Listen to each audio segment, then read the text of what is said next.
اللہ اللہ اللہ اللہ اللہ۔ السلام علیکم ورحمۃ اللہ وبرکاتہ۔ وعلیکم السلام ورحمۃ اللہ۔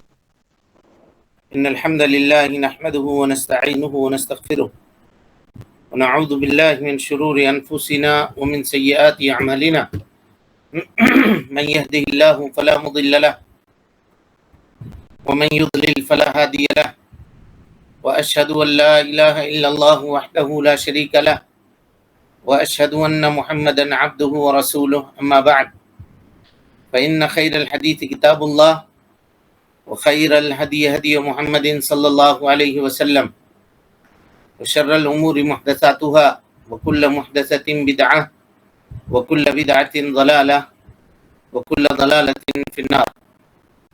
محترم حاضرین، سامعین و سامعات، ناظرین و ناظرات، کتاب التوحید کے اس درس میں آپ تمام حضرات کا خیر مقدم ہے۔ اللہ رب العالمین میرے اور آپ کے مل بیٹھنے کو قبول فرمائے، علم دین، علم نافع سیکھنے، اس کے مطابق عمل کرنے، اس کی دعوت عام کرنے اور اس راستے میں آنے والی مصیبتوں کے اوپر اللہ رب العالمین ہمیں اور آپ کو صبر کی توفیق نصیب فرمائے۔ محترم حاضرین، کل تک کے درس میں آپ کے سامنے کتاب التوحید کے ایک اہم باب جو توحید کے لوازم کے سلسلے میں گفتگو کرتی ہے اور جس کو شیخ الاسلام محمد بن عبد الوہاب رحمۃ اللہ علیہ نے اس لیے قائم کیا ہے تاکہ اس کے ذریعے سے اہل توحید کو یہ بتایا جا سکے کہ آپ توحید کا اقرار تو کرتے ہیں، لیکن توحید کے اقرار کرنے کے بعد جو چیزیں آپ کی زندگی میں لازم ہوتی ہیں، کیا آپ ان چیزوں کی پاسداری کر رہے ہیں یا نہیں کر رہے ہیں؟ اگر ان چیزوں کی پاسداری کر رہے ہیں تو آپ اپنے دعوے میں سچے ہیں، اور اگر ان چیزوں کی پاسداری آپ نہیں کر رہے ہیں تو آپ کو اپنے توحید کے دعوے کو پھر سے سوچنا چاہیے اور اس کے اوپر مزید محنت کرنے کی ضرورت آپ کو ہونی چاہیے، کیونکہ جب تک توحید کو اس کے لوازم کے ساتھ نہ سمجھا جائے اور اس کے لوازم کے اوپر عمل نہ کیا جائے تو توحید کا دعویٰ بیکار ہے۔ اور انہی لوازم میں سے ایک توحید کا خاصہ یا اس کا لازمی جز یہ ہے کہ توحید کے اقرار کے بعد اللہ اور اس کے رسول کی اطاعت اور فرما برداری کی جائے، اور اس سلسلے میں ذرا سی بھی کوتاہی اور ذرا سی بھی سستی نہ برتی جائے، بلکہ اللہ اور اس کے رسول کی باتوں کو اگر صحیح سند سے اللہ کے نبی صلی اللہ علیہ وسلم کی بات ہم تک پہنچی ہے تو اس پہ سر تسلیم خم کیا جائے، اور چاہے کوئی بھی کیوں نہ ہو اس کے قول کو اللہ اور اس کے رسول کے قول کے اوپر قربان کر دیا جائے، لیکن نبی صلی اللہ علیہ وسلم کی کسی بھی حدیث کو کسی بھی آدمی کے قول کے اوپر ترک نہ کیا جائے، کسی کے فتوے کے اوپر ترک نہ کیا جائے، اور کسی کے عمل کے اوپر نبی صلی اللہ علیہ وسلم کے قول اور اللہ رب العالمین کے فرمان کو ترک نہ کیا جائے۔ یہ توحید کے لازمی امور میں سے ایک امر ہے، اور جس کی تفصیل آپ 2-3 دنوں سے پڑھ رہے ہیں مسلسل، آپ کے سامنے اس بات کی وضاحت ہو چکی ہوگی۔ اب اس کے بعد چلیے باب کا جو پہلا جملہ ہے جس کو شیخ الاسلام محمد بن عبد الوہاب رحمۃ اللہ علیہ نے اس باب کی ابتدا کی ہے، وہاں سے ہم شروع کرتے ہیں۔ کوئی پڑھیے اس کو، کیا ہے اس کے بعد۔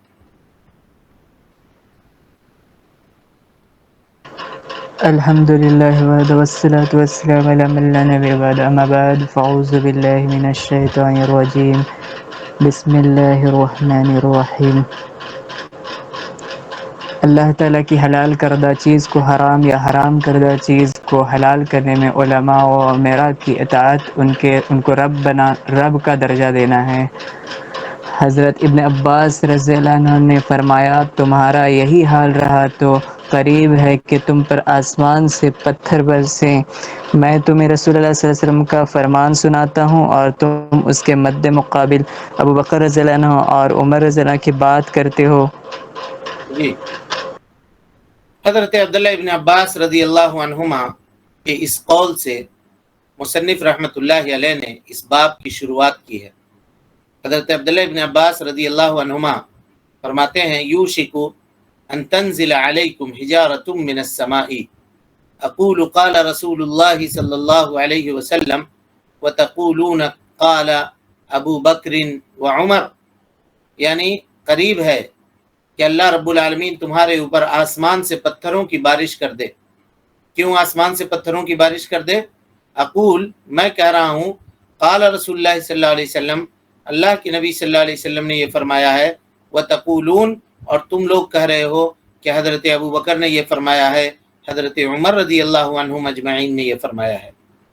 یہ اثر اس لفظ کے ساتھ، جو لفظ آپ کے سامنے پڑھا گیا، کسی بھی مستند کتاب کے اندر جو ہم تک پہنچی ہے جی کتابیں، اس کے اندر یہ موجود نہیں ہے نا۔ یہ علماء نے اس کو نقل کیا ہے حضرت عبداللہ ابن عباس رضی اللہ تعالی عنہما کی جانب منسوب کر کے، بغیر سند کے، اس کی سند نہیں ہے۔ شیخ الاسلام ابن تیمیہ رحمۃ اللہ علیہ نے بھی حضرت عبداللہ ابن عباس رضی اللہ عنہما کی طرف منسوب کر کے بغیر سند کے اس اثر کا تذکرہ کیا ہے۔ لہذا بعض اہل علم کو اس بات کا گمان ہوا کہ شیخ الاسلام ابن تیمیہ رحمۃ اللہ علیہ نے اس کو سند کے ساتھ ذکر کیا ہے، یہ ان کا وہم ہے، یہ ان کا وہم ہے۔ شیخ الاسلام ابن تیمیہ رحمۃ اللہ علیہ نے حضرت عبداللہ ابن عمر رضی اللہ تعالیٰ عنہ کے اثر کو ذکر کیا ہے، حضرت عبداللہ ابن عمر رضی اللہ عنہما کے اثر کو سند کے ساتھ ذکر کیا ہے، اور اس کے فوراً بعد حضرت عبداللہ ابن عباس رضی اللہ عنہما کے اس کلام کو ذکر کیا ہے۔ تو بعض لوگوں نے یہ سمجھا کہ جس طرح سے حضرت عبداللہ ابن عمر رضی اللہ عنہما کے اثر کو سند کے ساتھ ذکر کیا ہے، اسی طرح سے حضرت عبداللہ ابن عباس رضی اللہ عنہما کے اثر کو بھی شیخ الاسلام ابن تیمیہ رحمۃ اللہ علیہ نے سند سے ذکر کیا ہے۔ حالانکہ یہ بات درست اور صحیح نہیں ہے، بلکہ شیخ الاسلام محمد بن عبد الوہاب رحمۃ اللہ علیہ نے ابن عباس رضی اللہ عنہما کے اس اثر کو بغیر سند کے ذکر کیا ہے۔ اسی طرح سے علامہ ابن قیم رحمۃ اللہ علیہ نے بھی اس کو بغیر سند کے ذکر کیا ہے۔ لیکن اس کا معنی، اس اثر کے اندر جو معنی بیان ہوا ہے نا، وہ دوسرے الفاظ کے ساتھ امام احمد رحمۃ اللہ علیہ نے مسند احمد میں، اور اسی طرح سے ابن عبد البر نے جامع میں حضرت عبداللہ ابن عباس رضی اللہ عنہما سے روایت کیا ہے۔ کہتے ہیں کہ اللہ کے نبی صلی اللہ علیہ وسلم نے حج تمتع کیا، نبی صلی اللہ علیہ وسلم نے حج تمتع کیا، اور تمتع دو معنی میں استعمال ہوتا ہے جی متقدمین کے نزدیک، بس اس کو ایسے ہی سمجھیے، تفصیل میں جائیں گے تو بہت بات لمبی ہوتی چلی جائے گی۔ حج تمتع کس کو کہتے ہیں اس میں اگر پڑھیں گے تو نبی صلی اللہ علیہ وسلم نے حج قران کیا تھا، حج تمتع نہیں کیا تھا، لیکن متقدمین قران کو بھی تمتع کہتے ہیں کبھی، اور حج تمتع کو بھی حج تمتع کہتے ہیں۔ حج کی تین قسمیں ہیں، حج تمتع، حج قران اور حج افراد، ہے نا۔ تو اللہ کے نبی صلی اللہ علیہ وسلم نے حج قران کیا تھا، اور صحابہ کرام رضوان اللہ علیہم اجمعین کو جن کے پاس قربانی کا جانور نہیں تھا، ہدی کا جانور نہیں تھا، ان کو اللہ کے نبی صلی اللہ علیہ وسلم نے تمتع کرنے کا حکم دیا تھا۔ بہرحال تو کہتے ہیں کہ حضرت عبداللہ ابن عباس رضی اللہ تعالیٰ عنہما کی یہ اثر حضرت امام احمد رحمۃ اللہ علیہ نے اور ابن عبد البر نے نقل کیا ہے کہ اللہ کے نبی صلی اللہ علیہ وسلم نے تمتع کیا تھا۔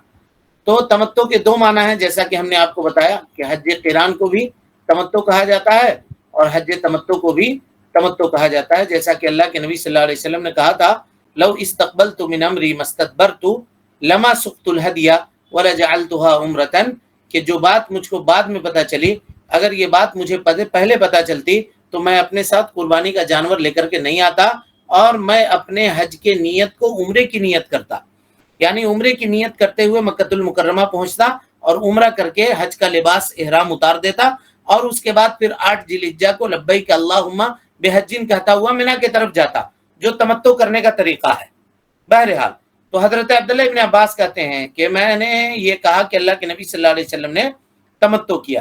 حضرت عبداللہ ابن عباس کی اس اثر کو نقل کیا ہے امام احمد رحمۃ اللہ علیہ نے۔ تو حضرت عروہ ابن زبیر رضی اللہ تعالی عنہ نے حضرت عبداللہ ابن عباس رضی اللہ تعالی عنہما سے کہا کہ نہا ابو بکر و عمر عن التمتع، حضرت ابو بکر صدیق رضی اللہ تعالی عنہ اور حضرت عمر رضی اللہ تعالی عنہ لوگوں کو تمتع سے منع کرتے ہیں۔ لوگوں کو کس سے منع کرتے ہیں جی؟ تمتع سے منع کرتے ہیں۔ تو حضرت عبداللہ ابن عباس رضی اللہ عنہما نے کہا اراہم سیہلکون، میں یہ سمجھتا ہوں کہ وہ ان قریب ہلاک ہو جائیں گے۔ کہا کیوں؟ قال رسول اللہ صلی اللہ علیہ وسلم اقول، میں کہہ رہا ہوں کہ اللہ کے نبی صلی اللہ علیہ وسلم نے یہ کہا ہے، وَيَقُولُ نَهَا ابو بکر وعمر، اور تم لوگ کہہ رہے ہو کہ ابو بکر نے یہ کہا ہے، عمر نے یہ کہا ہے، رضی اللہ عنہم اجمعین۔ اس اثر کو امام احمد رحمۃ اللہ علیہ نے اپنے مسند کے اندر اور ابن بر نے سند کے ساتھ جامع کے اندر نقل کیا ہے، اور ابن حزم رحمۃ اللہ علیہ نے اس کو حجۃ الوداع میں نقل کیا ہے، لیکن اس کی سند جو ہے نا جی وہ ضعیف ہے، سند اس کی ضعیف ہے۔ اسی طرح سے امام ابن حزم رحمۃ اللہ علیہ نبی صلی اللہ علیہ وسلم کے حجۃ الوداع کو اپنے سند کے ساتھ نقل کرتے ہیں، اور اس میں یہ کہتے ہیں کہ حضرت عروہ نے عبداللہ ابن عباس سے کہا، الا تتق اللہ، کیا آپ کو اللہ کا خوف نہیں ہے؟ آپ لوگوں کو حج تمتع کی رخصت دیتے ہیں، کہتے ہیں کہ تمتع کرو۔ تو حضرت عبداللہ ابن عباس نے کہا، سل امک یا عروہ، اپنی ماں سے پوچھو اے عروہ۔ عروہ کی ماں کون ہے جی؟ کوئی بتائے؟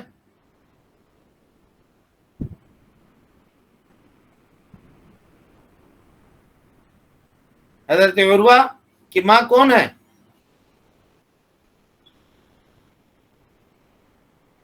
کل پتہ کر کے آئیے گا اس کو۔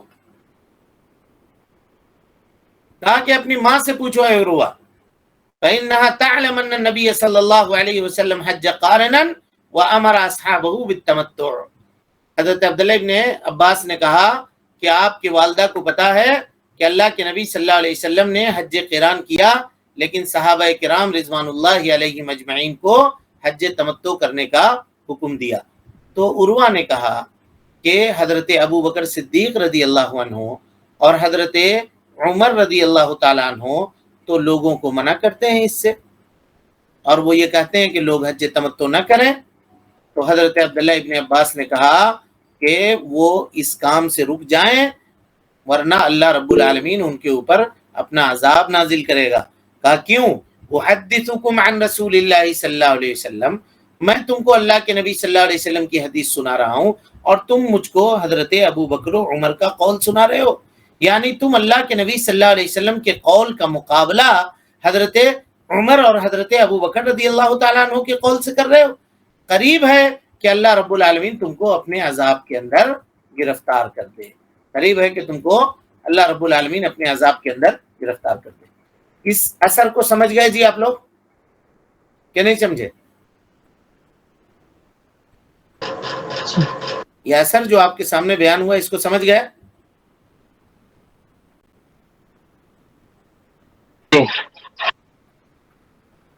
چلیں اب اس کے معانی کے اوپر غور کیجئے۔ حضرت عبداللہ ابن عباس نے کہا یوشک، یوشک کے معنی ہوتا ہے قریب ہے، یقترب یعنی قریب ہے، ان تنزل علیکم حجارۃ من السماء، یعنی اللہ رب العالمین تمہارے اوپر آسمان سے پتھروں کی بارش کر دے۔ اور آسمان سے پتھر کیوں نازل ہوتے ہیں جی؟ یہ قوموں کو عذاب دینے کے لیے نازل ہوتے ہیں۔ لیکن یہاں ایک سوال ہے جی، حضرت عبداللہ ابن عباس نے، اللہ کے عذاب کی مختلف شکلیں ہیں، اللہ رب العالمین ہم کو آپ کو سب کو محفوظ رکھے اپنے غضب سے اور اپنے عذاب سے، مختلف شکلیں ہیں، لیکن پتھر کا خاص کیوں ذکر کیا حضرت عبداللہ ابن عباس نے؟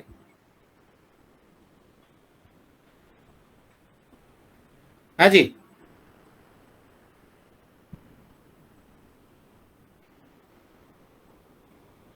کوئی بتا سکتا ہے؟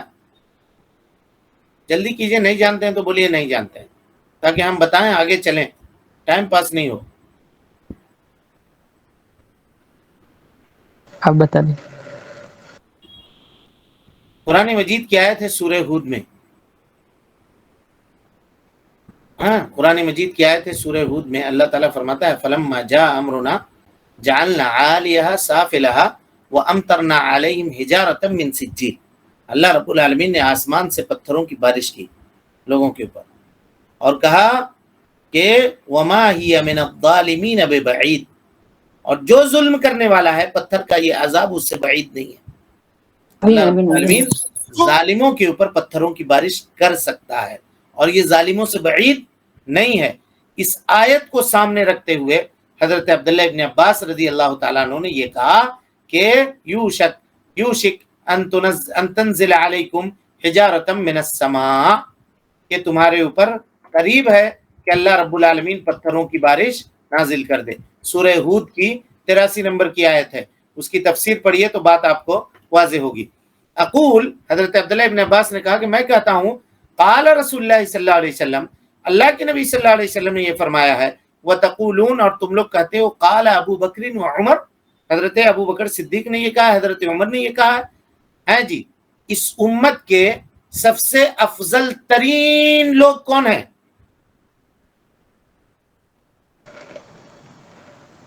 انبیاء کرام، ہاں انبیاء کرام، ہم اس امت کے پوچھ رہے ہیں بھائی، صحابہ کرام، اور صحابہ میں خلفائے راشدین۔ ابو کیوں جی ایسی سستی کیوں ہے کلاس میں؟ کیا بات ہے، آپ لوگ خلفائے سن نہیں رہے ہیں، راشدین، پڑھ نہیں رہے ہیں، یا کیا ہے؟ یا بات سمجھ میں نہیں آ رہی ہے؟ سوال کا جواب دیجیے بھائی، تفاعل دکھائیے، یہ لگے کہ ہاں آپ لوگ موجود ہیں۔ اس امت کے سب سے افضل ترین لوگ کون ہیں؟ صحابہ، ظاہر خلفائے ہے نبی صلی اللہ راشدین، علیہ وسلم کے بعد صحابہ میں کون لوگ ہیں؟ خلفائے عمر رضی اللہ عنہ، خلفائے اربع میں خلفائے کون لوگ ہیں؟ راشدین جی،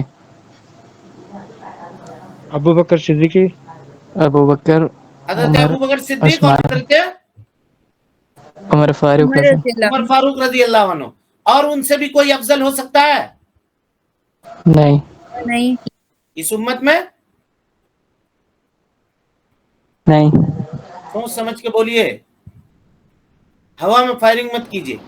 نہیں، ہاں جی، اور کوئی جواب؟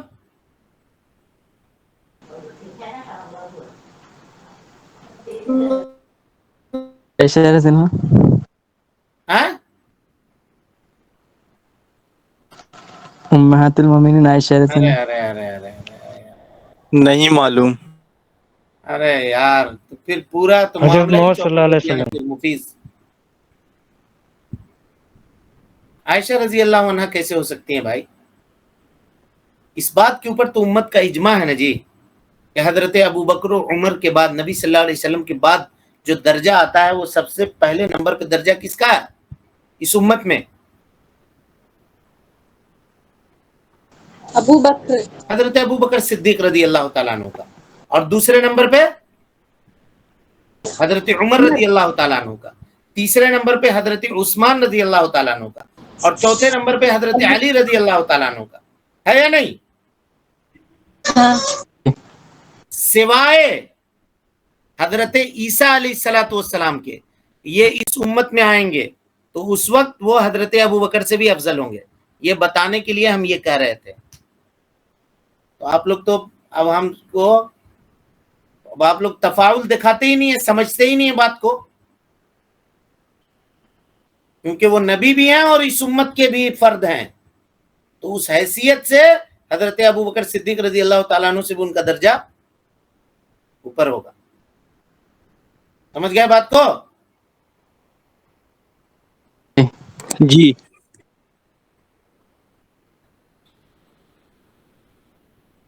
چلیں، تو حضرت ابو بکر و عمر اس امت کے سب سے افضل لوگ ہیں علی الاطلاق، حضرت عیسیٰ علیہ الصلوۃ والسلام کو اگر چھوڑ دیا جائے تو۔ اس لیے جب حضرت عیسیٰ علیہ الصلوۃ والسلام نازل ہو جائیں تو اس وقت حضرت عیسیٰ علیہ الصلوۃ والسلام کا درجہ ہوگا، اس کے بعد حضرت ابو بکر صدیق رضی اللہ تعالیٰ عنہ کا، اس کے بعد حضرت عمر رضی اللہ تعالیٰ عنہ کا۔ یہ دونوں افضل الامہ ہیں، امت میں سب سے افضل ہیں، حضرت ابو بکر صدیق اور حضرت عمر ابن خطاب رضی اللہ تعالیٰ عنہ۔ اللہ کے نبی صلی اللہ علیہ وسلم نے ان دونوں کے سنتوں کی طرف رجوع کرنے کا حکم ہم کو اور آپ کو دیا ہے۔ نبی صلی اللہ علیہ وسلم نے فرمایا فعلیکم بسنتی وسنت خلفاء الراشدین، لوگو تم میری سنت کو اور خلفاء راشدین کی سنت کو لازم پکڑنا، تمسکوا بہا، اس سے چمٹ جانا، وعضوا علیہا بالنواجذ، اس کو اپنے دانت سے پکڑ لینا، ہے نا۔ باوجود اس کے حضرت عبداللہ ابن عباس رضی اللہ عنہما کیا کہہ رہے ہیں لوگوں کو، کہ تمہارے اوپر اللہ رب العالمین عذاب نازل کر دے گا کہ تم نبی صلی اللہ علیہ وسلم کی حدیث کو کا رد کر رہے ہو حضرت ابو بکر صدیق اور حضرت عمر ابن خطاب کے رائے کے اوپر۔ تو جب حضرت ابو بکر صدیق رضی اللہ عنہ اور حضرت عمر رضی اللہ عنہ کے قول سے نبی صلی اللہ علیہ وسلم کے قول کا معارضہ نہیں کیا جا سکتا ہے، تو اس کے بعد کسی عالم، کسی مفتی، کسی حاکم، کسی بادشاہ، کسی امیر کے فتوے کے لیے نبی صلی اللہ علیہ وسلم کے حدیث کو قربان کیا جا سکتا ہے؟ جی نہیں ہرگز نہیں کیا جا سکتا، کسی قیمت پر نہیں کیا جا سکتا۔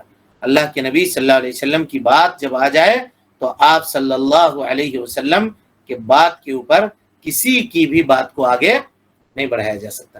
حضرت عبداللہ ابن عباس کے اس اثر کو سمجھ گئے آپ لوگ؟ جی الحمدللہ۔ چلیں آگے چلیے، نہیں بھی سمجھے تو چلیے آگے۔ وقال احمد بن حنبل رحمہ اللہ عجبت لقوم عرفوا الاسناد وصحته ويذهبون الى رأي سفيان والله تعالى يقول فليحذر الذين يخالفون عن امره ان تصيبهم فتنة اتدري ما الفتنة؟ الفتنة الشرك لعله اذا رد بعد قوله ان يقع في قلبه شيء من الزيغ فيهلك۔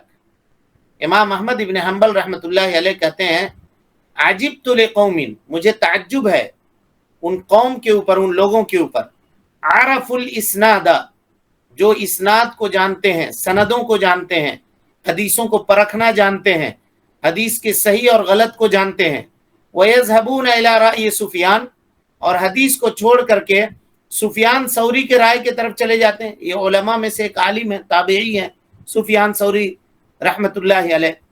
واللہ تعالی یقول، اللہ رب العالمین یہ کہہ رہا ہے فَلْيَحْذَرِ الَّذِينَ يُخَالِفُونَ عَنْ أَمْرِهِ، لوگوں کو ڈرنا چاہیے اس بات سے کہ جو اللہ کے نبی صلی اللہ علیہ وسلم کے قول کی مخالفت کرتے ہیں، نبی صلی اللہ علیہ وسلم کے حکموں کی مخالفت کرتے ہیں، ان تصیبہم فتنہ، کہ ان کو فتنہ پکڑ لے، او یصیبہم عذاب علیم، یا وہ لوگ عذاب علیم سے دوچار ہو جائیں۔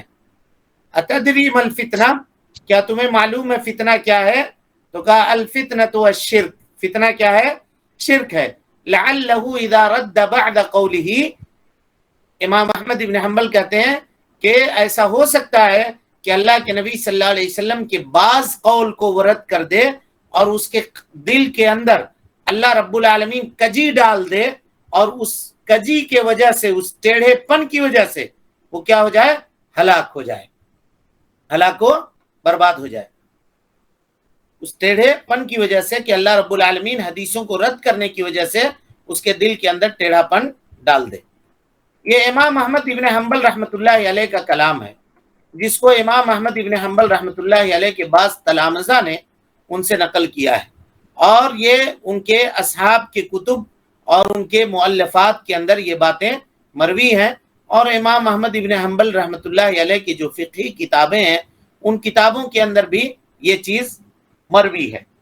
ہمارے پاس یا ہمارے لیے اس کلام میں دو طرح سے نصیحتیں ہیں، یا دو چیزوں کو سمجھنا ضروری ہے جی اس کلام کے اندر۔ پہلی بات آپ سمجھیے کہ اللہ رب العالمین کا قول فَلْيَحْذَرِ الَّذِينَ يُخَالِفُونَ عَنْ أَمْرِهِ أَن تُصِيبَهُمْ فِتْنَةٌ أَوْ يُصِيبَهُمْ عَذَابٌ أَلِيمٌ، اللہ رب العالمین نے لوگوں کو ڈرایا ہے، اور سخت طور پہ ڈرایا ہے، بہت شدید ڈرایا ہے، کن کو؟ ان لوگوں کو جو اللہ کے نبی صلی اللہ علیہ وسلم کے حکموں کی مخالفت کرتے ہیں۔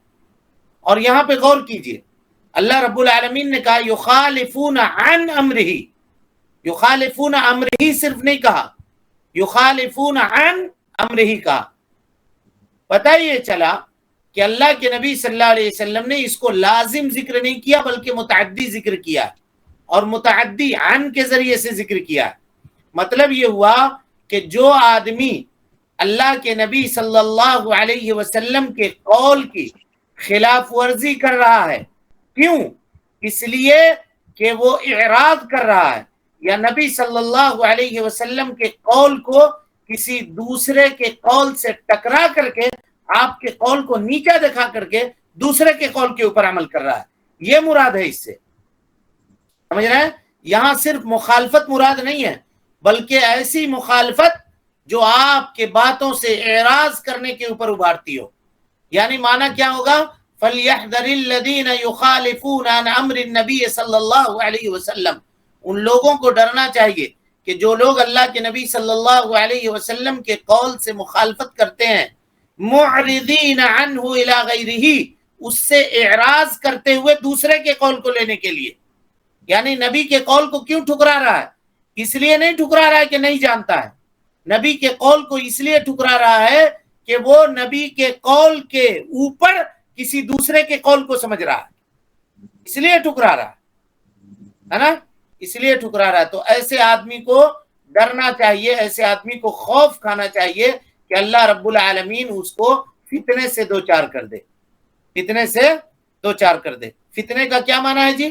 بعض اہل علم نے کہا کہ فتنے سے مراد کوئی بلا ہے جو اس کے اوپر نازل ہو جائے، بعض اہل علم نے کہا کہ اللہ کی پکڑ ہے، اللہ کا غضب ہے جو اس کے اوپر نازل ہو جائے، اور بعض اہل علم نے کہا کہ اس کے دل کے اندر کوئی بلا نازل ہو جائے، چاہے وہ شرک کے اندر پڑ جائے یا بدعت کے اندر پڑ جائے، اور یہی بات راجح ہے، یہی بات راجح ہے۔ تو پتہ یہ چلا کہ وہ لوگ جو اللہ کے نبی صلی اللہ علیہ وسلم کے حدیثوں کا معارضہ کرتے ہیں، ان کو ٹکراتے ہیں، نبی صلی اللہ علیہ وسلم کے قول کو اپنے عالم، اپنے مفتی، اپنے امام کے قول سے معارضہ کر کے اپنے امام کے قول کو اوپر کرتے ہیں اور نبی کے قول کو نیچے کرتے ہیں، ایسے لوگ شرک اصغر کے اندر مبتلا ہیں، جو ہم نے بیان کیا تفصیل آپ کے سامنے۔ یا جو 5 چیزیں کل بیان ہوئی ہیں، یا تو شرک اصغر میں مبتلا ہے، یا وہ شرک اکبر میں مبتلا ہے۔ اب شرک اکبر میں کب مبتلا ہوں گے یہ ہم آپ سے پوچھیں گے تو کوئی بتا نہیں پائیے گا، اسی لیے کل کا درس سن لیجئے گا۔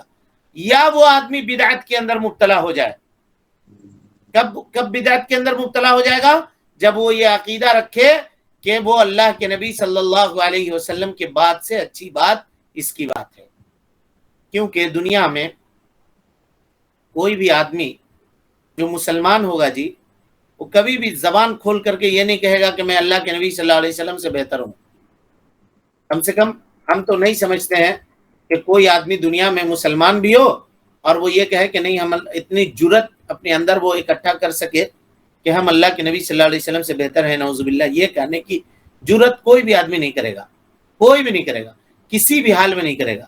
لیکن اپنے اعمال سے وہ یہ ثابت کرتا ہے کہ ہم اللہ کے نبی صلی اللہ علیہ وسلم سے بہتر ہیں، اور ایسا کرنے والے لوگ بہت ہیں۔ جو لوگ دنیا کے اندر بدعتوں کو انجام دینے والے ہیں، وہ اپنے زبان حال سے نہیں بلکہ زبان حال سے یہ کہہ رہے ہوتے ہیں کہ ہم اللہ کے نبی صلی اللہ علیہ وسلم سے افضل ہیں، ورنہ نبی صلی اللہ علیہ وسلم نے جو کام نہیں کیا ہے وہ کام وہ کیوں کریں گے؟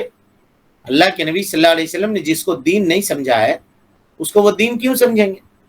کوئی آدمی اگر چلہ کر رہا ہے، کوئی آدمی کچھ اور کر رہا ہے، 40واں منا رہا ہے، 11ویں منا رہا ہے، شب برات منا رہا ہے، تو وہ یہی نہ کہہ رہا ہے کہ اللہ کے نبی صلی اللہ علیہ وسلم آپ کو یہ بات سمجھ میں نہیں آئی، یہ سب افضل ترین اعمال تھے، آپ نے اس کو چھوڑ دیا، ہم ان عملوں کو انجام دے رہے ہیں، یعنی ہم آپ سے بہتر ہیں عمل کرنے میں۔ آپ کو اللہ رب العالمین کی عبادت کرنے کا جو طریقہ معلوم تھا وہ طریقہ کم معلوم تھا ہم سے، ہم کو زیادہ طریقہ معلوم ہے۔ ہم فاتحہ کرتے ہیں، ہم چھٹی کرتے ہیں، ہم چلہ کرتے ہیں، ہم عرس کرتے ہیں، ہم مزاروں پہ بھیڑ لگاتے ہیں، ہم فاتحہ کرتے ہیں، ہم قرآن خوانی کرتے ہیں۔ ورنہ اگر یہ سب نیک باتیں ہیں تو اللہ کے نبی صلی اللہ علیہ وسلم کو کیوں نہ سمجھ میں آئی؟ اب اس سے کہیے کیا تم کو اللہ کے نبی صلی اللہ علیہ وسلم پسند نہیں ہے؟ کہا بالکل پسند ہے، ہم نبی صلی اللہ علیہ وسلم کے لیے اپنا جان تک دے سکتے ہیں۔ کہا جان دینا دور کی بات ہے، تم پہلے ان عملوں کو تو کرو جو اللہ کے نبی صلی اللہ علیہ وسلم نے اپنی زندگی میں کیا ہے۔ اس تک تم کرنے کے لیے اس حد تک تیار نہیں ہو تو تم سے کیا کوئی امید رکھے؟ سمجھ میں آئی بات کہ نہیں آئی؟ فَلْيَحْذَرِ الَّذِينَ يُخَالِفُونَ عَنْ أَمْرِهِ أَن تُصِيبَهُمْ فِتْنَةٌ أَوْ يُصِيبَهُمْ عَذَابٌ أَلِيمٌ۔ اس آیت کا ترجمہ یہ ہوا۔ چلیں، وقت مکمل ہوا، اب انشاءاللہ پھر کل کے درس میں مزید وضاحت کی جائے گی۔ کوئی سوال ہے کسی کے پاس؟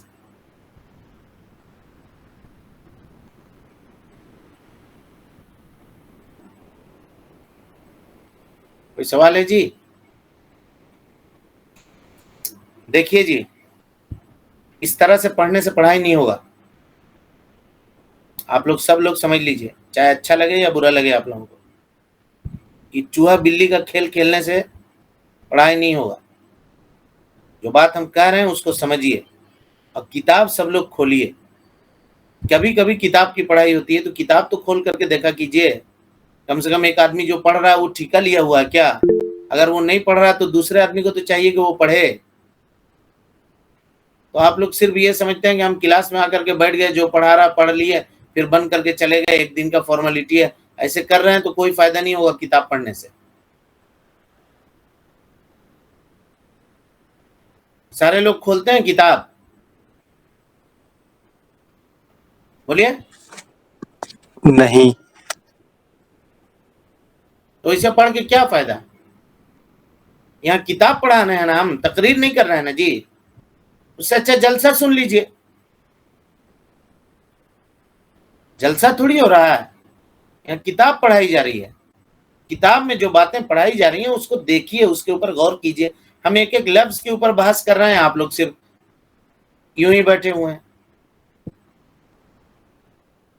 ایسا مت کیجئے, ایسا کرنے سے کچھ بھی حاصل نہیں ہوگا. اور اسی لیے وہ باتیں یاد نہیں رہتی ہیں. کل ہم نے 5 باتیں بتائی تھیں, کوئی ذرا ایک آدمی بھی اس کو گنا دے تو وہ 5 چیز کب ہے؟ علماء کی اطاعت کرنے میں, جو لوگ علماء کی حرام اطاعت کرتے ہیں یا عمرہ کی حرام اطاعت کرتے ہیں, وہ 5 چیزیں. کبھی وہ شرک اکبر ہوگا, کبھی وہ شرک اصغر ہوگا. کب ہوگا شرک اکبر, کب ہوگا شرک اصغر, بتائیے تو. اگر وہ یہ اعتقاد رکھے کہ علماء یا عمرا کو حلال اور حرام کرنے کا حق حاصل ہے تو یہ شرک اکبر ہوگا. یہ پہلا پوائنٹ تھا. اور دوسرا پوائنٹ یہ تھا کہ علماء یا عمرا کو دین میں کوئی بھی چیز ایجاد کرنے کا حق حاصل ہے, تو یہ بھی شرک اکبر میں جائے گا. اور ٹھیک ہے, اب چلیے تیسرا کوئی دوسرا بیان کیجئے.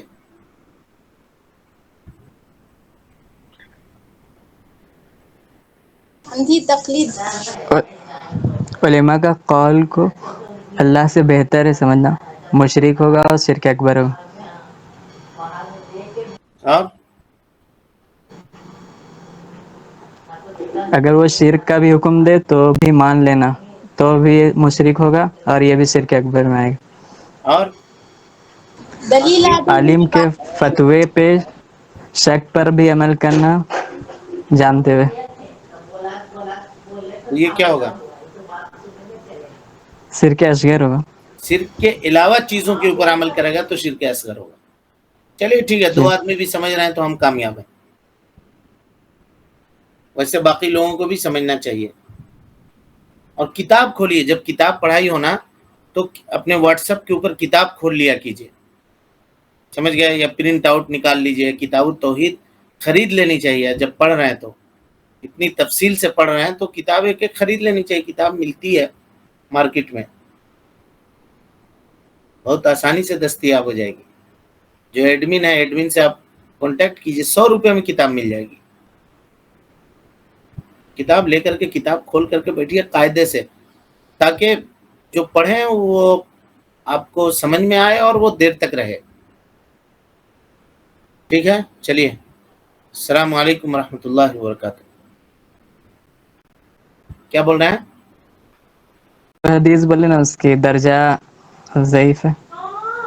نہیں, حضرت عبداللہ ابن عباس کی وہ حدیث ضعیف نہیں ہے جو بیان ہوا ہے.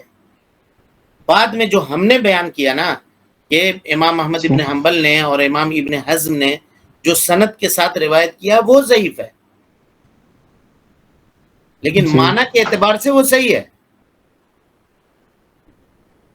کبھی کبھی حدیث ایسی ہوتی ہے, یہ بتا چکے ہیں پہلے ہم, کبھی حدیث ایسی ہوتی ہے کہ سند کے اعتبار سے اس میں کمزوری ہوتی ہے, لیکن معنی کے اعتبار سے وہ صحیح ہوتی ہے حدیث, کیونکہ دوسری حدیثیں آ کر کے اس کے معنی کی تائید کر رہی ہوتی ہیں.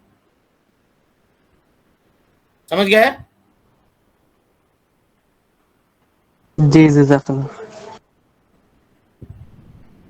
چلیں ٹھیک ہے, السلام علیکم ورحمۃ اللہ وبرکاتہ. اللہ اللہ اللہ اللہ اللہ اللہ